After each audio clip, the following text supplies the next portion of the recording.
श्री विश्वकर्मा कौशल विश्वविद्यालय दुधोला में आज जिला स्तरीय वन महोत्सव का आयोजन किया गया, जिसमें खेल, युवा, अधिकारिता एवं उद्यमिता व कानून विधायी राज्य मंत्री गौरव गौतम ने मुख्य अतिथि के रूप में शिरकत की।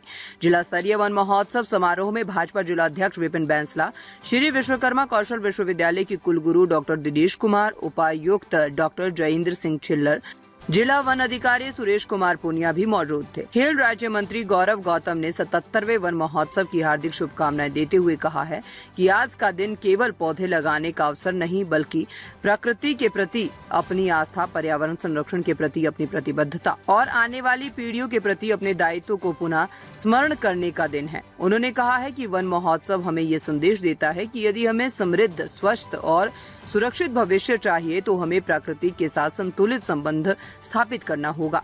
वर्ष 1950 में देश में पहले वन महोत्सव की शुरुआत की गई थी और इसके बाद हर राज्य अपने अपने स्तर पर विभिन्न थीम के साथ वन महोत्सव का कार्यक्रम मना रहा है। उन्होंने कहा है कि प्रधानमंत्री श्री नरेंद्र मोदी जी ने एक पेड़ माँ के नाम अभियान की शुरुआत की है और आज हम उसके दूसरे चरण में हैं। ये अभियान प्रकृति और मातृत्व के प्रति सम्मान का अद्भुत उदाहरण है। हरियाणा में इस अभियान को व्यापक जन समर्थन प्राप्त हुआ है। इसके लिए मैं हर हरियाणा वासी का आभारी हूँ। ऐसे अभियानों को सफल बनाकर ही हम सब हरियाणा को हरित प्रदेश बना सकते हैं। उन्होंने कहा है कि आज विश्व जलवायु परिवर्तन, बढ़ते तापमान, वायु प्रदूषण, जल संकट और जैव विविधता के क्षरण जैसी गंभीर चुनौतियों का सामना कर रहे हैं और इन चुनौतियों से निपटने के लिए वृक्षारोपण, वन संरक्षण और प्राकृतिक संसाधनों का सतत प्रबंधन अत्यंत आवश्यक है।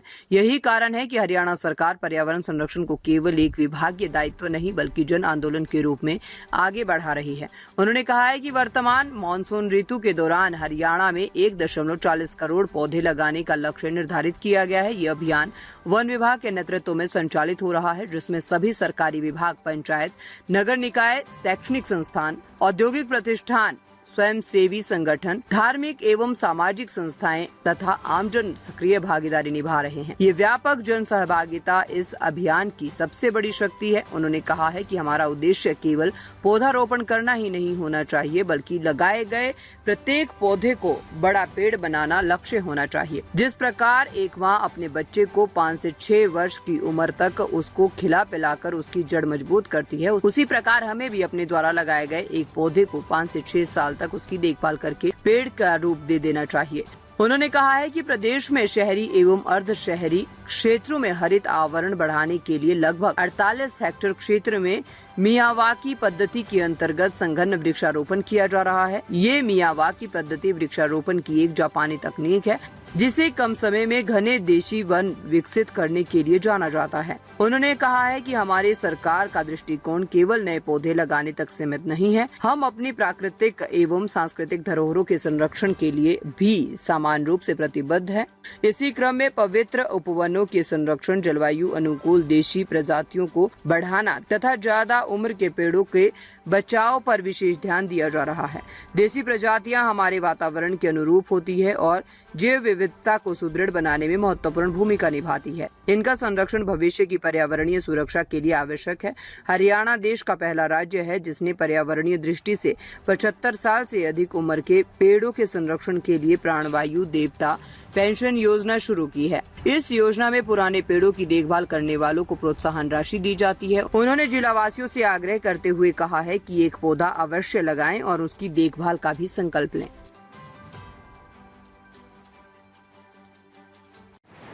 दुनिया जिस संकट से गुजर रही है और आने वाले समय में भारत भी उस चुनौती की तरफ आगे बढ़ेगा कि आने वाली पीढ़ी को, आने वाले युवाओं को किस प्रकार का भारत, किस प्रकार का देश, किस प्रकार का प्रदेश, किस प्रकार का जिला हम देकर जाएं।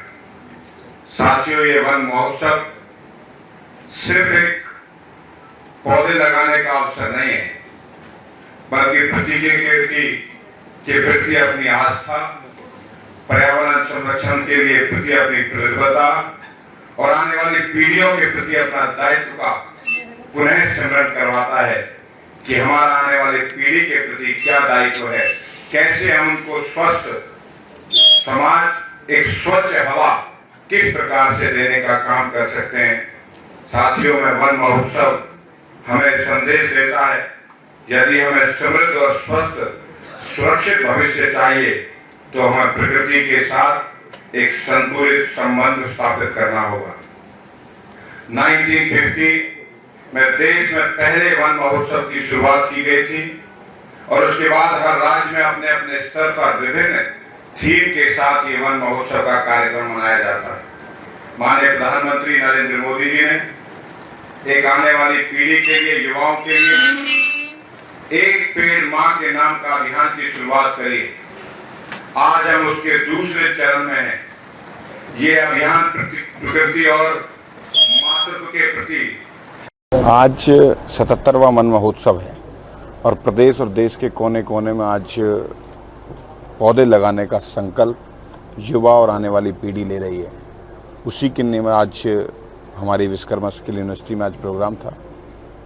प्रदेश के मुख्यमंत्री जी हों या हरियाणा प्रदेश का कोई भी जनप्रतिनिधि हो, सब इस कार्यक्रम में जुड़कर एक आने वाली पीढ़ी को स्वच्छ हवा कैसे मिले और वातावरण स्वच्छ कैसे रहे, पर्यावरण अच्छा कैसे रहे, उसको लेकर संकल्प ले रहे हैं। और मुझे लगता है कि ये 77वां वन महोत्सव हम सब के लिए, एक आने वाली पीढ़ी के लिए, युवाओं के लिए एक प्रेरणा का केंद्र बनेगा। और आने वाले समय पर हम पलवल में भी 2 लाख से ज़्यादा पेड़ लगाने का संकल्प लिया है, उसकी तरफ आगे बढ़ रहे हैं।